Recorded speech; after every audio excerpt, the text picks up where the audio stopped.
The estate sale in Fairfield, Connecticut seemed ordinary until the crying started. Maya Chen, a seasoned estate organizer, watched in bewilderment as customer after customer became emotional around one specific item, an antique porcelain doll named Sarah. Mrs. Williams, a regular collector, picked up the 1940s doll and immediately began weeping. "I'm so sorry," she whispered. "I don't know what came over me." A young father browsing toys choked up upon seeing Sarah's glass blue eyes. An elderly man walked past, glanced at the doll, and hurried away wiping tears. By noon, 7 adults had inexplicably cried in Sarah's presence. "There's something about her eyes," one woman murmured. "She looks so lonely." Intrigued, Maya examined the doll closely. Hidden in the dress's inner lining, she discovered a small pocket containing yellowed paper. The childish handwriting was dated October 15th, 1943. "Dear Sarah, Daddy's been gone 27 days now. Mama cries when she thinks I'm not looking, but I tell you everything." Maya's hands trembled as she carefully unfolded more hidden papers from Sarah's dress lining. The discovery had transformed what seemed like a routine estate sale into something far more significant. She found herself alone in the bedroom, other customers having moved downstairs, giving her privacy to examine this mystery. The first letter, written in careful cursive by 8-year-old Elizabeth Turner, was dated October 15th. "Dear Sarah, Daddy's been gone 20. Mama cries when she thinks I'm not looking, but I tell you everything. I pretend you're real and that you understand. Mrs. Henderson next door says Daddy is fighting the bad men in France. I hope he comes home for Christmas." Maya found 17 more letters, each documenting Elizabeth's daily life during World War II. The entries revealed a child's profound loneliness and fear, confided only to her porcelain companion. November 3rd, 1943. "Sarah, I had another nightmare about Daddy. In my dream, he was calling for me, but I couldn't find him. I held you tight until morning." The final letter, dated June 8, 1944, was different. The handwriting was shaky, desperate. "Dear Sarah, the telegram came today. Daddy won't be coming home, ever." Mama collapsed on the kitchen floor. "I don't understand why God took him away. You're the only one who listens to me now." Maya wiped away tears, understanding now why people reacted so emotionally to Sarah. But as she prepared to research the Turner family, her phone buzzed with results from a genealogy app she'd impulsively used to photograph Elizabeth's full name from the letters. The match was impossible. Elizabeth Turner was Maya's great-grandmother. Maya stared at her phone screen in disbelief. The genealogy match was undeniable. Elizabeth Turner, born 1935, was indeed her great-grandmother. Family stories suddenly made sense. The great-grandmother who never spoke about her childhood, who flinched whenever someone mentioned dolls, who died when Maya was 12 without sharing her wartime memories. Research confirmed the tragic detail. Staff Sergeant Robert Turner, Elizabeth's father, died on June 6, 1944, D-Day. He was among the 2,400 American casualties who never made it off Omaha Beach. Maya found his name etched on the Normandy American Cemetery records, along with a heartbreaking detail. He carried a photo of Elizabeth and her doll in his breast pocket. The letters revealed how Sarah became Elizabeth's emotional anchor during the darkest period of her childhood. After her father's death, Elizabeth's mother, Helen, struggled with depression and financial hardship. The 8-year-old girl poured her grief, confusion, and desperate hope into conversations with her porcelain confidant. But Maya discovered something troubling in the estate records. In March 1955, Helen Turner sold most of Elizabeth's childhood belongings, including Sarah, to a local antique dealer.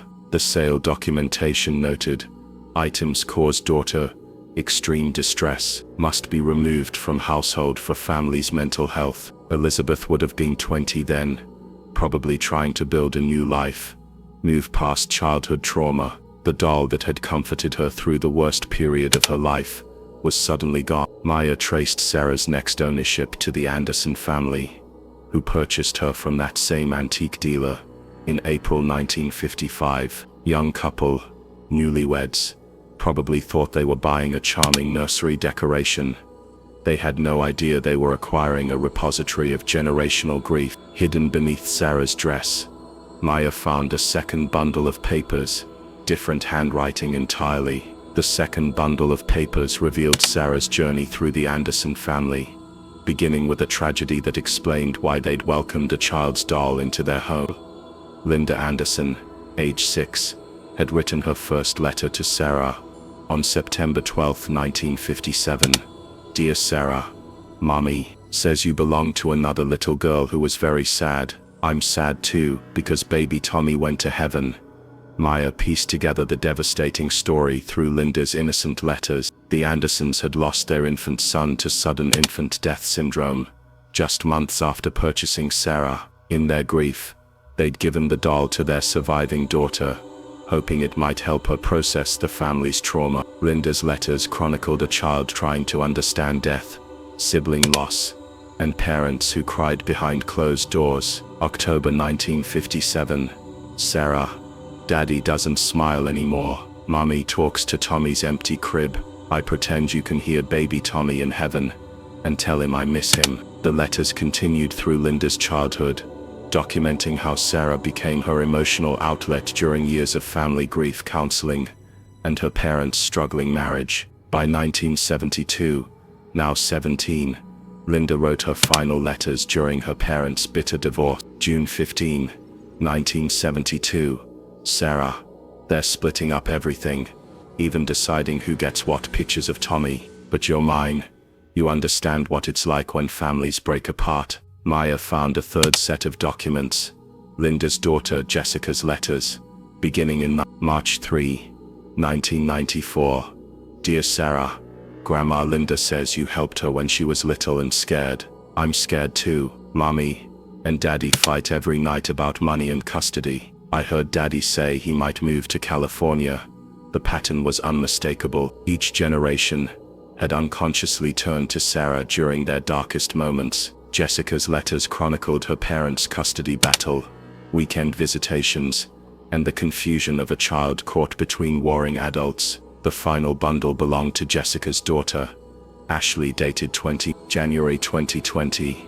Sarah, Mom, lost her job, and we might lose our house. She cries a lot but tries to hide it from me. I tell you my secrets, because you look like you understand sadness. Maya realized she was holding 4 generations of documented trauma, each family unconsciously choosing Sarah as their emotional repository during life's cruelest moments. The doll hadn't just witnessed sorrow, she had become a vessel for it, passed down through families who instinctively recognized her power to absorb human pain. Maya's discovery took on profound personal meaning as she realized the cosmic coincidence, or perhaps fate, that had brought her great-grandmother's doll back into her family's orbit. The estate sale belonged to the Henderson family, whose elderly matriarch had been Elizabeth Turner's childhood neighbor. Mrs. Henderson had somehow acquired Sarah decades later, and kept her unknowingly preserving Maya's family history. As Maya held the doll, she experienced the same inexplicable emotional response that had affected the morning's customers. Suddenly, childhood memories flooded back. Her great-grandmother Elizabeth's reluctance to discuss her past, her visible discomfort around children's toys, her insistence that some things are better left buried. Maya now understood that Elizabeth had spent 70 years carrying unprocessed grief. From losing her father at age 8, the family's emotional DNA had been shaped by that unhealed trauma, passed down through generations of women who struggled with attachment, loss, and trust. Scientific research supported what Maya was witnessing. Dr. Rachel Yehuda's groundbreaking studies on epigenetic trauma transmission showed how severe emotional experiences could actually alter gene expression. passing trauma responses to subsequent generations. Sarah had become a tangible repository for this inherited pain. But Maya faced a dilemma. The ethical estate organizer in her knew Sarah belonged in a museum or private collection. The grieving great-granddaughter wanted to keep her family's emotional artifact. The healer in her recognized something more important: Sarah's unique ability to help people process grief. Standing in that bedroom, surrounded by 4 generations of documented sorrow, Maya made a decision that would honor both her family's past and Sarah's future purpose. She wouldn't be taking Sarah home, but she wouldn't be selling her to collectors either. Sarah deserved a new mission, one that transformed her role from absorbing pain to facilitating healing. 3 months later, Maya stood in the bright playroom of Connecticut Children's Grief Counseling Center, watching Sarah begin her most important chapter. The doll sat in a place of honor on the therapy shelf, surrounded by art supplies, tissue boxes, and other tools for healing young hearts. Dr. Jennifer Walsh, the center's director, had been intrigued by Maya's proposal. "We've seen how certain objects can help children externalize their emotions," she explained. "A doll with documented history of comforting grieving children, that's unprecedented therapeutic potential." The results exceeded everyone's expectations. Children who had been silent for months began talking to Sarah, sharing fears and sadness they couldn't express to adults. 8-year-old Marcus, who lost his mother in a car accident, whispered secrets to Sarah that helped therapists understand his nightmares. 10-year-old Sophia, grieving her grandmother's death from cancer, found solace in Sarah's knowing eyes. Staff reported something remarkable. Children instinctively understood that Sarah had heard sadness before.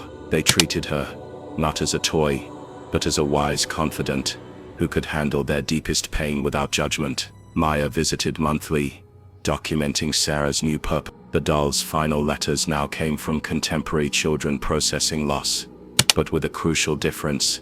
These letters included hope, healing, and professional therapeutic support. In Sarah's new journal, Maya found this entry from 7-year-old Emma.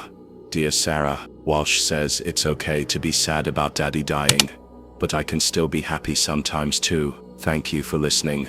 I think you help kids feel less alone." Sarah had evolved from a repository of generational trauma into an instrument of healing, proving that some objects carry the power to transform pain into purpose across time.